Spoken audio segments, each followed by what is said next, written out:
nagaa waaqayyo isiniif haa baay'atu. Maatii koo TikTokii koo jala jirtan marti keessan an nagaa kootii miti. Waa'een obboleettii koo kanaa ribas nagaas na dhorkeera ergan kalee guyyaa dhageetii jechuudha. Viidiyoo kiyya kana sheeraa akka gootanii yaada kiyya kan akka na bira dhaabbattan abdiin qaba. Akka sagalees taatan abdiin qaba. Obboleettiin keenya tun maqaan ishee Masarat Warqina Hordofaa jedhama. Dhalattuu Bishooftuuti. Akka nama kamittuu warra koon jijjiiraa ofis nan jijjiiraa jireenya moodha jettee biyya Joordaan imaltee waggaa 3 guutteerti.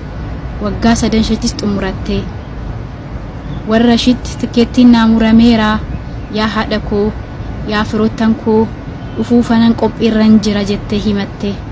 Riyoottan shittis mi'a bitachaan jira qophaa'eetan jira jettee gammaddeetti mattee odoo jirtu guyyaa dheengaddaa shaaworii seentee odoo dhiqachaa jirtu boqottee jedhamee dhaga'ame jechuudha. Hundi keenya yeroo keenya eegganna akka boqonnu nan beeka. Namarraa argine boru dhabaa jirra waan ta'eef jechuudha. Garuu haalli Masarat Warqina Hordofaa itti boqotte kun anaaf naaf fudhatamuu hin dandeenye. Sammuun kiyya amanee fudhachuu dadhabe. Namoonni akka koo taatanis amanuu dadhabdanis sammuun keessan fudhachuu didees ni jiraattu ta'a. Kanaaf sagalee ta'uu qabna. Reeffi ishii guyyaa 6 booda gara biyyaa akka galu dhaga'ee jechuudha. Reeffi ishii kun marammaramee galamoo maal akka taate osoo hin beekamiin galamoo moo marammaramtee maal akka taate beekamee reeffi ishii gara biyyaa gala kan jedhu anaaf gaafii natti ta'eera. Isinittis gaafii ta'uu danda'a. Kanaaf ijoolleen biiroorra hojjettan warri afaan hiiktan Masarat Warqina Hordofaa biiroo keessan kan taate yoo taate please osoo marammaramiin odoo waan ishiin taate odoon baramiin reeffi ishii gara biyyaa akka galu in eeyyamina. Yeroo baay'ee Joordaan irratti duutee abaluu duutee hin dhageenya. Garuu maaliin duute kan jedhu informationii osoo yoomayyuu hin argatin ijoolleen reeffi isaanii gara biyyaa galaa jira. Kanaaf mucallisuun keenya waan baay'ee nutti fidaa jira waan ta'eef reeffi Masarat Warqina Hordofaa osoo hin marammaramiin gara biyyaa akkan galle sagalee ta'a. Kanaaf warri biiroo micayyoo tanaa taatan warra biiroo keessaas targwaamii taatan hojjettan Masarat Warqina Hordofaan tun biiroo keessan kan taate yoo ta'e please osoo reeffa ishii marammarsiisin gara biyyaan galchina. Haatis bar maal akka taate ilmoo ishii boqotte baruu barbaaddi. Dhibamtees moo ofishiitiif fajjeeste moo namatu akkana ishii godhe moo kan jedhu baruu barbaaddi. Umurii ishii guutuu haatis abbaanis firris gubachaa amma jiraatu reeffi ishii kun osoo marammarame yaallame waan taate sun beekame warraafis boqonnaa ta'a. Nus yeroo mara Joordaan irratti micayyoon boqotte isheen boqotte abaluu boqotte hoggaa jedhan osoo marammaramee galamee gaariidhas kan jedhu nuufis boqonnaa maatiidhaafis boqonnaa. Ani garuu gaafii natti ta'eera waan ta'eef please yaada koo warri fudhattan sagalee ta'a viidiyoo hojjedha. Reeffi ishii kun marammaramuu qaba. Maal taatee obboleettiin teenya Masarat Warqina boqotte kan jedhu san beekuu qabna. Warris beekuu qaba. Haati ji'a 9 guutuu garaatti baatte ilmoon ishii maal taatee duute kan jedhu san yoon beekin hagam umurii ishii guutuu gubachaa jiraattuu fi abbaan isaatis firoonni hagam akka isaanitti dhaga'amaa jiraatan umurii isaanii guutuu warri argitan isiniif gala jedheen ayyaada. Kanaaf please reeffi micayyoo tanaa osoo iyyaalamiin osoo beekamiin gara biyyaa kan gal sagalee ta'a. Guyyaa jaan booda gara biyyaan reeffi ishiin gala jedhamaa jira. Yeroo baay'ee namatti iyyannu Joordaan keessatti yoo qabaachuu baannes ofuma keenyaaf immoo iyyachuun gara gurguddaatti iyyachuun dirqama waan ta'eef boonyees dadhabnee iyyinees dadhabnee waan ta'eef haaluma xiqqaarraa gara jabaatti deemaa jira waan ta'eef please yoo amma kana gootan boodarrattis wanti dhufuudhaaf haaluma kanaan itti deemama jechuudha.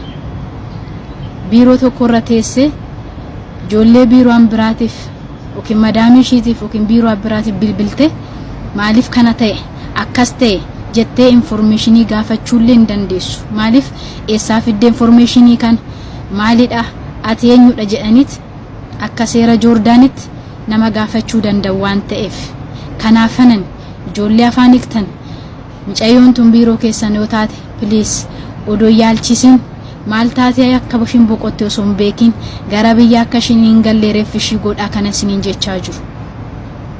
Dirqamummaa keessan akka baatan maqaa rabbiitiin isin kadhachaa jira jechuudha. Please kanaaf sagalee ta'urraa duubatti hin jennu garuu kan biiroo tokkorra jiru namni biiroo biraatirra jiru deemee dubbachuu waan hin dandeenyeef akka seera Joordaanitti jechuudha. Itti gaafatamummaa nama fudhachiisa waan ta'eef. Kanaaf karaa TikTokii kan sagalee ta'uu dhufee jechuudha. Please warri viidiyoo kiyya kanas argitan yaada kiyya na dhaggeeffadhaatoo sagalee akka taatan mucayyoo tanaaf jechuudha. Masarat warqina hordofaadhaaf jechuudha. Sagalee akka taatan nuuf amarammaramudha. Nu gaafin keenya sammas reeffi ishii amarammaramu maal akka taatee boqotte beekuu barbaannadha. Ni dhibamtee moo fajjeestee moo namatu akkas ishii godhe moo maal taate kan jedhu dhibamtees kan jedhamu ta'e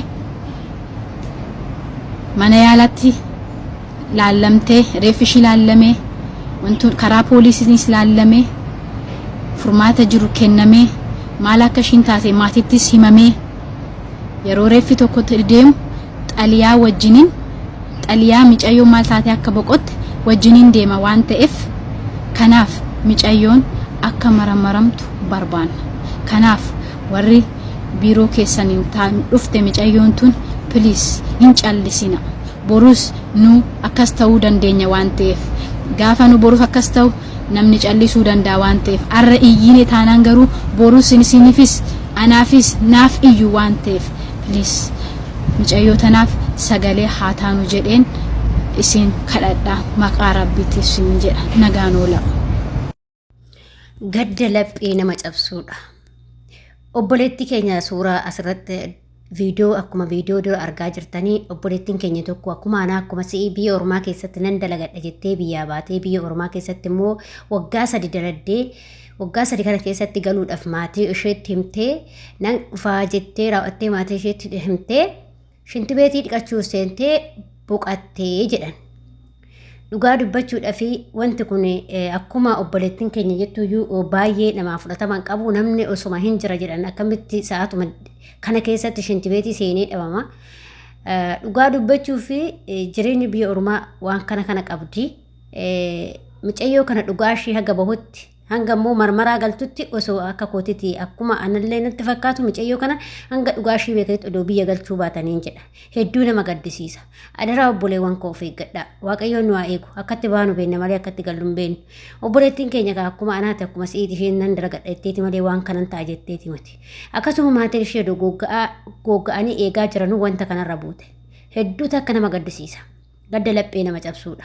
Obboleettii koo waaqayyoon lubbuu kee haa maaru. Waan biraa wanta goonuu qabnu sagalee ta'aafiti obboleewwan koo obboleettii keenya kana sagalee ta'aati akka reeffi ishee maramaramee wanta isheen duutuun beekamu jechuudha. Dhugaa namaaf liqimfamu maali hanganumatti akkamitti shinti beetii keessatti akkas taate jedhanii raa'atanii isaan akkasitti godhanii raa'atanii biyya buusuu dureeffa jechuudha. Innaa kanaafiyyuu obboleettii keenya kana sagalee ta'aa akka maramaramuu akkasuma warroonni Joordoon keessa jirtan adaraa keessan baasiin Joordoon jirtan dhaqqabaatii mucayyoo kana akka reeffi ishee maramaramee gara biyyaatti galus hin jenna obboloota koo hedduu nama gaddisiisaa waaqayyo immoo waan akkanaa sina lagu bahanii urfatta fuurraa waaqayyo nu haa baasu jiraa baanee du'aan galuu waaqayyo nu haa oolchu isiniin jedha obboloota ko nagaan boqadhu haa dhuko.